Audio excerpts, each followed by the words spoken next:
Welcome back to Fire Force Anime Review, episode number 19. Now, originally for this episode, I was just going to do episode 23. I thought it was going to be an hour-long episode, but no, they kind of aired it. They basically just the final two. Probably it just basically Funimation did it. So this one I'm just reviewing episode 23, Smiles, and the newest chapter manga, IMPS. But I'm going to do I'm going to watch, as soon as I finish this review, I'm going to watch the final episode of the season and get my thoughts on it, plus the final episode of the season. And then after that, I'm going to do one more video. We review New Chapter One Punch Man, and that'll be it for today. As for this new episode of the anime, Smile one adapts the entirety of chapters 84, 85. Doesn't cut anything else, surprisingly. 86, even though it skips over the cover, it skips cover page, which is not surprising. They actually cut out a good chunk of the chapter for some reason. Yeah, I'm not really sure this for, but they did. Yeah, this episode only adapted from 86, page 2, 8, and 15 and 19. For chapter 87, 2 through 8, and 14, 19. And 80, they just stopped like halfway through the chapter. Basically covered the first 9 pages. What happens this episode? Well, basically we kind of conclude the fight between... That's better. Yeah, we conclude the fight between Shira and his brother Shao. Yeah, this gets wrapped up in this episode.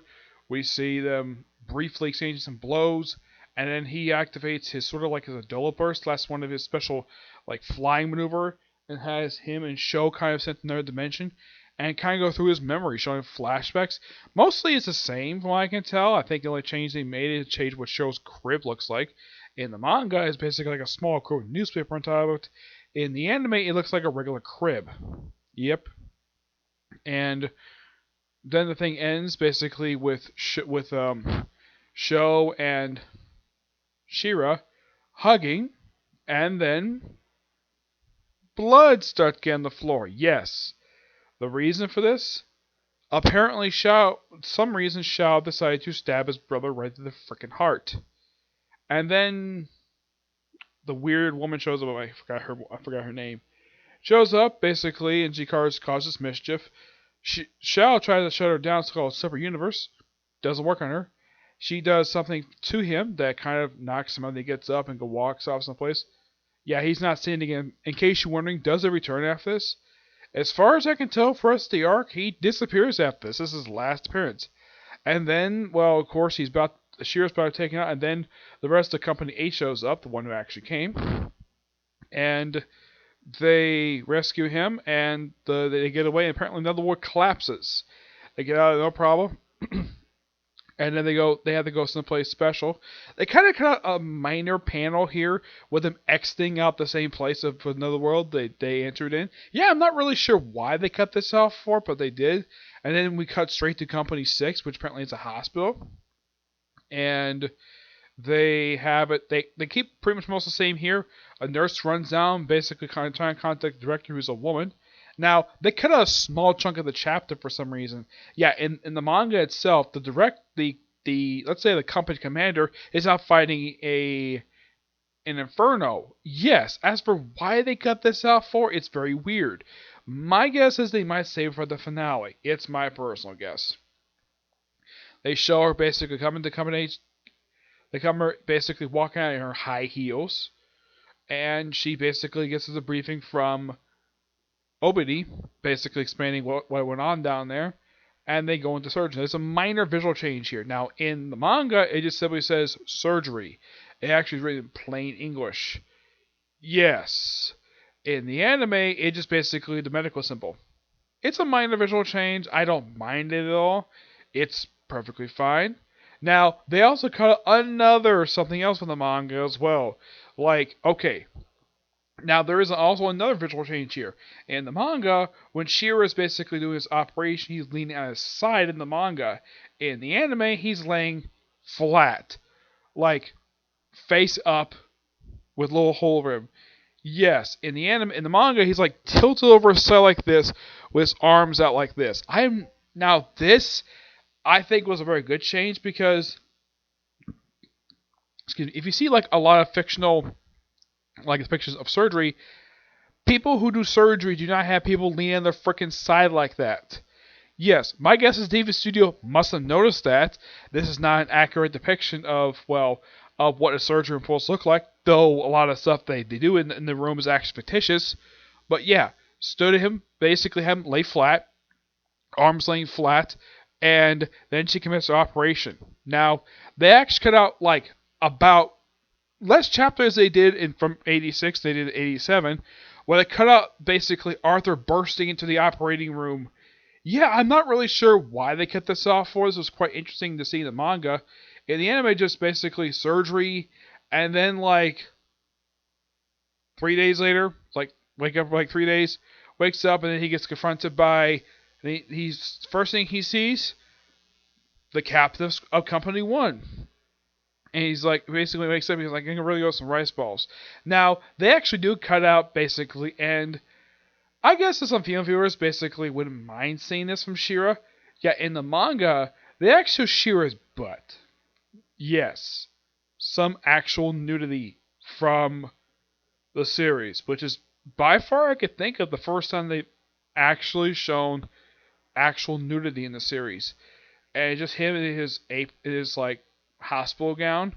But at least now this change I don't particularly mind very much, but at least they kept the same dialogue. It's like basically the Capcom get dressed, so go outside, and there's a minor visual change here. Like it's more open than they did in the manga, but basically just a bit of an open field with some of my buildings. They talk for a while. Yeah, he admits the company captain. He admits that he was definitely the fireman. Yeah, and if he had admitted the truth, they'd turn out a lot differently. And he did know that his brother was alive, and he basically admitted he knew everything. And Shira's like, why don't we spar to see basically how far, like how much stronger than last fought? He's like, okay, prove it. And that's where the episode ends. I gotta say, mostly wise, it does a really good job. Now, a lot of the episodes for this particular series has done a really good job when it comes to adapting from the manga. It's just like, for some reason, I'm sure this is, for the last few episodes, they've been cut out. Why the heck would David Studio do this for? It's particularly one of the most strangest things they've done. Yeah, but this overall episode was pretty good. I think that with the next episode, which I'll do right after this one, will be pretty much the conclusion of this particular arc, and maybe start off the next arc of the series. Who knows? It depends on when I get a chance to watch it. When I watch it, or when I watch right after finish the video. Now on news chapter manga, IMPS. Chapter begins. Well, we had this image of this skull thing. Yeah, because the artist for the series, basically the guy who works in the series, is the same person working on Soul Eater. Yeah. Chapter starts off basically with Commander Hebra basically seeing the former kids who were basically or like her close thing. She had little sisters, and we see the mother, the sister basically, the head sister basically upset by this. Yeah, and about to be buried, and one of the lieutenants of Company 1 basically attacks her. Apparently does nothing to her at all. He starts bloody. Last second chapter. And they ask basically about, yeah, like Kerm, her ability. She looks like she's vibrating her body. She attacks us with vibrations, but how we would create vibrations from just ignition ability? I think she said, yeah, she says, a common bodily function for a living thing, shattered purpose. Shivering to be precise. It's simply cold, so I'm trembling. I'm making terribly stronger. Shivering and body function, well, basically everything's from shivering. But an earthquake, that's what's happening. Dude, what is she? Impossible for her to shake the earth herself. Yes or no. Unless she's using the Adola burst. And then the ceiling collapses in, and it's one of the members of Company 5 who basically, and apparently his name is Kishar, says, how you doing, Captain Hebena? Like, good work, Kishar. Give me a hand. Ah, praise. And she's like, you sacrilegious little children. And then summons this thing. Says Simmery, still up to your tricks? My, this is a surprise. I already rotted away in the Deo Forest. I used very last strength to just come and see you. 200 years, and they were give it up. The hero is destined for destruction. Nothing will change. You became a pillar just as I did 200 years ago, and ever since then. Come on, well you got a chance. Yep. So this is basically leaves. Goodbye, Lady in Black. If all else me full day, will do this pillar. My what a chilly day. Flames will be cold enough. It was like, oh, the earthquake stopped. They're pursuing. And she's like, Sakura, Clements. It's supposed to be human combustion. Actually, we be doppelgangers from the hell that Adola emerging in our world. The very chaos in which Adola itself was pinning the entire world. Spontaneous human combustion on a worldwide scale. Alright, we're talking to us. If all the pillars should assemble with the evangelist, a second great cataclysm will occur, and the world will destroy. We had to work to prevent another cataclysm. We got to Asakusa, where we see Arthur basically moping over the destruction of his sword from Dragon from the previous arc. Like, I'm supposed to be a knight. Piece of thing? Some holy blade. Vulcan takes it. It's like, this is with Excalibur. This is fire resistant carbon. You only can buy this stuff at hardware store. It's or a circulum. Or a circulum. Isn't it metal of fantasy books? It's a metal of legend. A Durban Durban Smith forged Excalibur. So where'd you find this? I found it in the card with the Vulcan Curzon. Where's that? At the hardware store. He's like laughing at that. As far as I can tell, this isn't real. Urchin. Shut up, how would you know? This is fire resistant carbon you can buy it at the hardware store. Told you. What do you think you're doing, wrench? I'm a Night King. Show me some respect. Well, Night King, how about finding some real or did you kill him? What was that supposed to mean? Let's go find some legendary metal. Now I'll forge you a real holy blade. Okay, so apparently cuts. So this is particularly very strange. He's like outside wearing a hood. All of a sudden now he's basically wearing a cape, and Vulcan is basically in a shop again. Like what? This is particularly very weird. It's like, oh yeah, and apparently there's no chapter this coming week because holidays. So probably see a chapter review probably a couple weeks, but yeah, next chapter, The Night King's Great Adventure. Yeah, overall, really good chapter.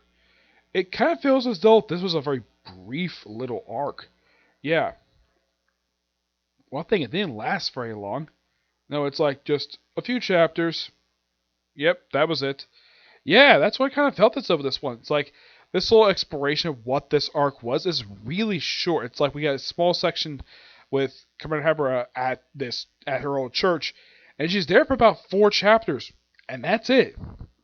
Yeah, as far as I can tell, this looks like could be the start of like we're still kind of like middle of the story here. Maybe I mean with this chapter, it kind of wraps up basically going on since like chapter 198.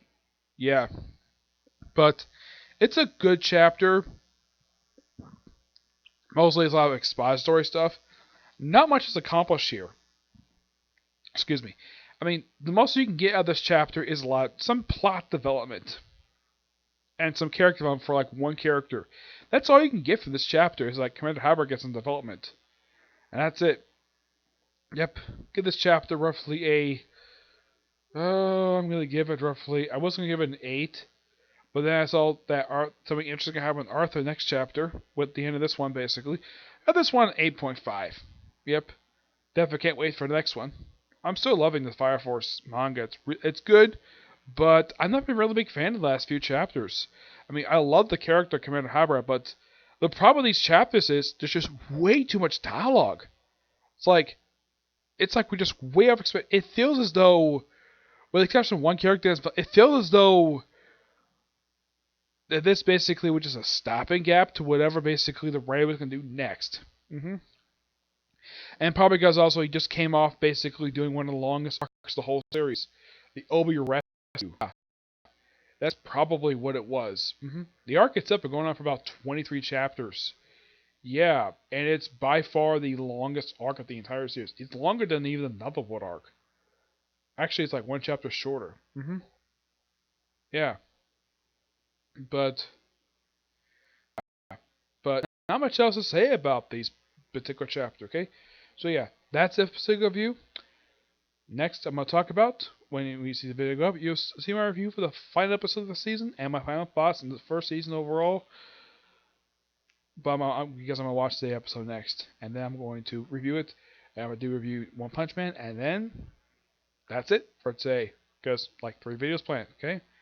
And of course tomorrow, I'd say about 3 overall. My Hero Academia, Case Closed, and hopefully Grandma. Yep. But these next few. Bye.